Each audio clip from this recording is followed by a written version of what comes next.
નમસ્કાર મિત્રો, સ્વાગત છે સોમવાર સપ્તાહના પ્રથમ દિવસ 23 ડિસેમ્બરની સોના અને ચાંદીના ભાવની ખાસ અપડેટમાં કેટલાક એવા સમાચાર આવ્યા છે જેને લઈને સોના ચાંદીના ભાવમાં ફરીથી થયો છે મોટો ફેરફાર। સૌથી પહેલા સમાચાર અમેરિકાના રાષ્ટ્રપતિ બનવા જઈ રહેલા ડોનાલ્ડ ટ્રમ્પ કે જે રોજે રોજ નવા નિવેદનો કરી રહ્યા છે, ધડાકા કરી રહ્યા છે અને તેને લઈને દુનિયાભરની માર્કેટોમાં મોટા અપડાઉન જોવા મળી રહ્યા છે। તેણે વધુ એક એવું નિવેદન કર્યું છે કે જે સોનાના ભાવ ઉપર સીધી અસર કરી શકે છે ભવિષ્યમાં, આગામી ટૂંક સમયમાં જ। તો શું છે તે નિવેદન, શું અસર થઈ શકે સોનાના ભાવ ઉપર, તેની વાત આપણે આગળ વિડીયોમાં કરશું। તે સિવાય યુદ્ધ ક્ષેત્રમાંથી એટલે કે રશિયા યુક્રેન યુદ્ધમાં ફરીથી નવો વળાંક આવી ગયો છે। આપણે અગાઉ વાત કરી કે રશિયાના રાષ્ટ્રપતિ પુતિને એવી જાહેરાત કરી કે તે યુદ્ધ વિરામ કરવા તૈયાર છે। તેની સાથે જ ડોનાલ્ડ ટ્રમ્પ પણ યુદ્ધ વિરામ માટેની વાત કરી રહ્યા હતા। તેની વચ્ચે યુક્રેને રશિયા ઉપર અત્યાર સુધીનો સૌથી મોટો ડ્રોન હુમલો કરી દીધો। જે રીતે અમેરિકા ઉપર 9/11 હુમલો થયો હતો તે રીતે જ રશિયાની જે ઊંચી બિલ્ડિંગો છે તેમાં ડ્રોન ઘુસાડી તેમાં વિસ્ફોટ કર્યા છે યુક્રેને, જેને લઈને યુદ્ધ વિરામની વાતો ખોરંભે પડી જાય અને ફરીથી ભીષણ યુદ્ધ થાય, પુતિન મોટો હુમલો કરી બેસે યુક્રેન ઉપર તેવી શક્યતાઓ ઊભી થઈ રહી છે। ને ત્રીજા સમાચાર આવ્યા છે ઇકોનોમિક ક્ષેત્રમાંથી, જે અમેરિકન પીસીઈ પ્રાઇસ ઇન્ડેક્સ ડેટા આવ્યા છે તે વધીને આવ્યા છે। તે ઇન્ફ્લેશન ઇન્ડિકેટર ગણાય છે, તો ઇન્ફ્લેશન થોડી વધીને આવી છે તેવા ડેટા આવતા જે ફેડ દ્વારા 0.25% વ્યાજદર ઘટાડો કર્યા બાદ આગામી વર્ષમાં એટલે કે 2025ના વર્ષમાં ફક્ત 2 વાર જ 0.25નો ઘટાડો કરશું તેવી વાત હતી। તેમાં ફેરફાર થઈ શકે જો આગળ હજુ પણ ઇન્ફ્લેશન વધીને આવતી રહે તો ફેડ માટે જે કાંઈ તેની વ્યાજદર નીતિની જાહેરાત કરી છે તે ટકાવી રાખવી અઘરી બને અને વધુ પ્રમાણમાં વ્યાજદરમાં ઘટાડો કરવાની ફરજ પડી શકે। આવી થોડીક સંભાવનાઓ તો ઊભી થઈ જ ગઈ છે, જેને લઈને સોના ચાંદીના ભાવ પર થઈ છે ઉલટી અસર, એટલે કે જે ભાવ ઘટી રહ્યા હતા તેમાં થોડો ઉછાળો, ચમકારો દેખાયો। આમ તો જે સોનાના ભાવ સતત ઘટ્યા હતા, ચાંદીના ભાવ સતત ઘટ્યા હતા, તેમાં કરેક્શન રૂપી અને એક લેવાલી રૂપી જે કઈ ઉછાળો આવવો જોઈએ તે આવવાનો હતો, તે થોડોક ઉછાળો દેખાયો છે। તેમાં આ સમાચારે વધુ ઘી હોમી દીધું, રશિયા યુક્રેનના સમાચારે પણ વધુ ઘી હોમી દીધું।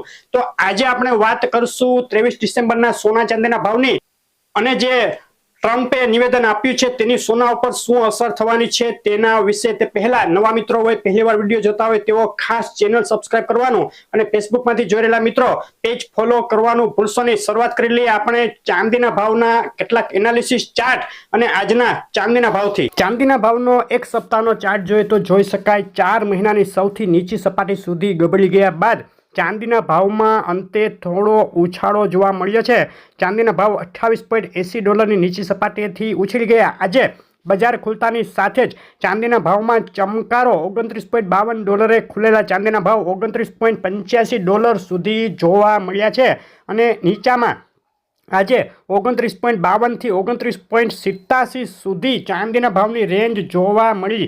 ચાંદીના ભાવના આ સપ્તાહ માટેના અગત્યના સપોર્ટ અને રેઝિસ્ટન્સ લેવલ ઉપર નજર કરીએ તો ઊંચામાં 30.61 અને તેની ઉપર 31.70 અગત્યના રેઝિસ્ટન્સ। જો ચાંદી કુદાવે તો વધુ આગળ જઈ શકે ને નીચામાં 28.57 તોડ્યા બાદ ચાંદી વધુ નીચે પણ જઈ શકે છે। ચાંદીના ભાવના ટેકનિકલ ઇન્ડિકેટરમાં RSI 14, સ્ટોચ 96 અને સ્ટોચ RSI 14 ઉપર નજર કરીએ તો ચાંદી અત્યારે ન્યુટ્રલ અથવા ઓવરસોલ્ડ પોઝિશન તરફ છે તેવો ઇશારો કરી રહ્યા છે। ચાંદીના ભાવના MCX માટેના આજના દિવસના બાય અને સેલ કોલ આ મુજબ રહેશે। 89,022 ઉપર ચાંદીમાં બાય કોલ અને 88,368 નીચે સેલ કોલ માટે એન્ટ્રી કરી શકાશે। આ કોલ ફક્ત સમજૂતી માટે જ છે અને આગળ ગુજરાતના શહેરોમાં આ વધઘટો વચ્ચે આજે 23 ડિસેમ્બર સોમવારના દિવસે શું ભાવમાં વેચાઈ રહ્યું છે ચાંદી તેની વાત કરીએ તો આંતરરાષ્ટ્રીય ચાંદીનો ભાવ આજે $29.67, 1 કિલો 98.2 ચાંદી ચોરસા 88,605, 1 કિલો 999 ચાંદી 90,355, 999 જીએસટી ચાંદી 90,005 રૂપિયા અને ચાંદી MCX 89,055 રૂપિયાના ભાવમાં વેચાઈ રહી છે। ચાંદીના ભાવમાં છેલ્લા 6 દિવસમાં જે સતત નરમાઈનો માહોલ જોવા મળ્યો ત્યારબાદ આજે બજાર ખુલતાની સાથે જ 999 ચાંદીમાં પ્રતિ કિલોએ 700 રૂપિયાનો ઉછાળો જોવા મળ્યો। નીચા મથાળેથી ચાંદીમાં કોન્સોલિડેશન અને કરેક્શન સાથે મજબૂતાઈ જોવા મળી છે. તો હવે વાત લઈ લઈએ આપણે અમેરિકાના પ્રમુખ બનવા જઈ રહેલા ટ્રમ્પે શું કહ્યું છે તેની. તો મિત્રો, તમે સ્ટ્રેટેજિક રિઝર્વનું નામ સાંભળ્યું હશે. દરેક દેશો, ભારત સહિત દુનિયાના તમામ દેશો કેટલુંક વસ્તુ રિઝર્વમાં રાખતા હોય છે, સ્ટ્રેટેજિક રિઝર્વમાં રાખતા હોય છે. સ્ટ્રેટેજિક રિઝર્વ એટલે કોઈ પણ મુશ્કેલી આવે, જેને આપણે નાની બચત કહીએ તે રીતે જ કોઈ પણ મુશ્કેલી આવે, કોઈ ઇકોનોમીમાં મુશ્કેલી આવે કે કોઈ પણ દુષ્કાળ પડે કે તેવી સ્થિતિ આવે ત્યારે તેમાંથી બચત હોય તેમાંથી વાપરી અને દેશની ઇકોનોમીને સ્ટેબલ રાખવા માટે ઉપયોગ કરી શકાય તેવું ધન. આ ધન કોઈ પણ સ્વરૂપે હોઈ શકે, જેમ કે મુખ્યત્વે ગોલ્ડ, સોનાનો ઉપયોગ સ્ટ્રેટેજિક રિઝર્વમાં મોટા પ્રમાણમાં થઈ રહ્યો છે. ભારત સહિતના દેશો પણ સોનું મોટા પ્રમાણમાં રાખે જ છે. તે સિવાય તે પેટ્રોલિયમ ઓઇલ પણ હોઈ શકે છે. અનાજ પણ રાખવામાં આવે છે. ભારત પણ મોટા પ્રમાણમાં અનાજનો ઉપયોગ સ્ટ્રેટેજિક રિઝર્વમાં કરે છે. અને તે સિવાય જે કાંઈ દેશ હોય તેની પોતાનું જે ઉત્પાદન હોય, સૌથી વધુ ઉત્પાદન થતું હોય જે વસ્તુનું, તેને સ્ટ્રેટેજિક રિઝર્વમાં રાખતા હોય છે. હવે અમેરિકાના જે પ્રમુખ બનવા જઈ રહેલા છે ડોનાલ્ડ ટ્રમ્પ, તેણે એક એવું નિવેદન કર્યું કે અમેરિકા તેના સ્ટ્રેટેજિક રિઝર્વમાં બીટકોઇનનો સમાવેશ કરશે. બીટકોઇન વિશે પણ તમે જાણતા જશો. એક આભાસી કરન્સી છે બીટકોઇન. પાછલા કેટલાક સમયમાં ખૂબ જ ઉછાળો, તીવ્ર તેજી બીટકોઇનમાં જોવા મળી છે.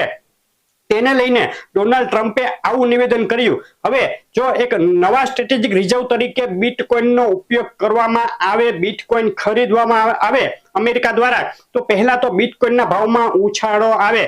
તે સિવાય એક એવું પાસું પણ અમે નજરે ચડી રહ્યું છે કે બીટકોઇનને સ્ટ્રેટેજિક રિઝર્વમાં રાખવા માટે અમેરિકાએ તેનું બીજું કોઈ સ્ટ્રેટેજિક રિઝર્વ હોય તે ઓછું કરવું પડે, તે ખરીદવાનું ઓછું કરવું પડે, અથવા તો તેના નાણાં ઉભા કરવા માટે કંઈક વેચવું પણ પડે.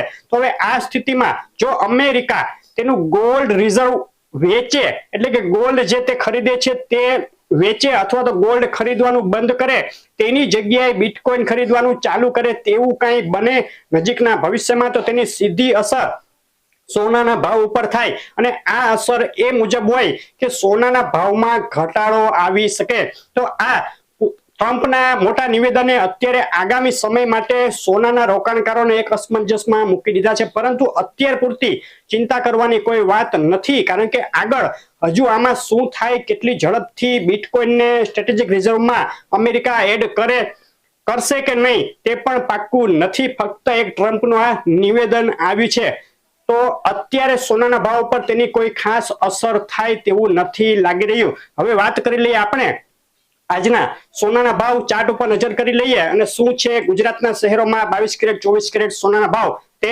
જોઈ લઈએ.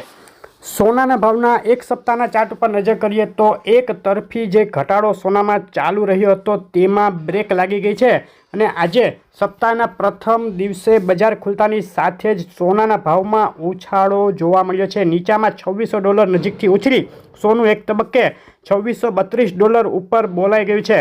સોનાના ભાવની આગળ વાત કરીએ તો જે ગત સપ્તાહે 78,000 નજીક બોલાઈ ગયા હતા સોનાના ભાવ, તેમાં આજે બજાર ખુલતા જ પ્રતિ 10 ગ્રામે 300 અને પ્રતિ 100 ગ્રામે 3000 જેટલો ઉછાળો જોવા મળ્યો. ગુજરાતના શહેરોમાં આજે સોનું થયું છે મોંઘું. સોનાના ભાવના ટેકનિકલ ઇન્ડિકેટર ઉપર નજર કરીએ તો સોનું અત્યારે ન્યુટ્રલ અથવા ઓવરસોલ્ડ પોઝિશનમાં હોવા તરફ ઇશારો કરી રહ્યા છે. એટલે કે સોનાના ભાવમાં પાતળી વધઘટ વચ્ચે ક્યારેક ઉછાળો તો ક્યારેક ઘટાડો તેવી સ્થિતિ જોવા મળી શકે. સોનાના ભાવ માટે આ સપ્તાહના અગત્યના સપોર્ટ અને રેઝિસ્ટન્સ લેવલ આ મુજબ છે. ઊંચામાં 2662 જો સોનું કૂદાવે તો વધુ આગળ જઈ શકે ને નીચામાં 2581 અગત્યનો સપોર્ટ. આ બંને લેવલ વચ્ચે સોનું રમે તેવી વધુ શક્યતાઓ દેખાઈ રહી છે. સોનાના ભાવમાં MCXના આજે 23 ડિસેમ્બર માટેના બાય અને સેલ કોલ આ મુજબ રહેશે. 76,550 ઉપર સોનામાં બાય કોલ માટે એન્ટ્રી, તેમજ 76,189 નીચે જો સોનું જાય તો સેલ કોલ માટે એન્ટ્રી કરી શકાશે. આ કોલ ફક્ત સમજૂતી માટે જ છે અને જે વધઘટો થઈ છે તે મુજબ સોનાના આજે ગુજરાતના શહેરોમાં શું રહ્યા છે ભાવ તેની વાત કરીએ તો અમદાવાદમાં 24 કેરેટ 10 ગ્રામ સોનું બિલ વગર 78,730, 22 કેરેટ સોનું 73,970 અને 24 કેરેટ વિથ GST 78,650ના ભાવમાં વેચાઈ રહ્યું છે. સુરત, રાજકોટ સહિતના શહેરોમાં સોનું થયું છે મોંઘું. તો મિત્રો આ હતી આજની સોના ચાંદીના ભાવની અપડેટ. આગળની ખાસ અપડેટો આ રીતે આવતી રહેશે તો તે જોવાનું ચૂકશો નહીં. કઈ મોટી ઘટનાઓ આગામી સમયમાં બનવાની છે જે સોના ચાંદીના ભાવ પર અસર કરી શકે તેની ખાસ અપડેટ માહિતી આપણે આપી છે પાછલા વિડીયોમાં. તે જોવાનું ચૂકશો નહીં. આ વિડીયો પર ક્લિક કરીને ખાસ જોઈ લેજો. આવી અપડેટ માટે વિડીયો લાઈક શેર કરી ચેનલ સબસ્ક્રાઇબ કરવાનું, ફેસબુકમાં જોયેલા મિત્રો પેજ ફોલો કરવાનું ભૂલશો નહીં. આભાર.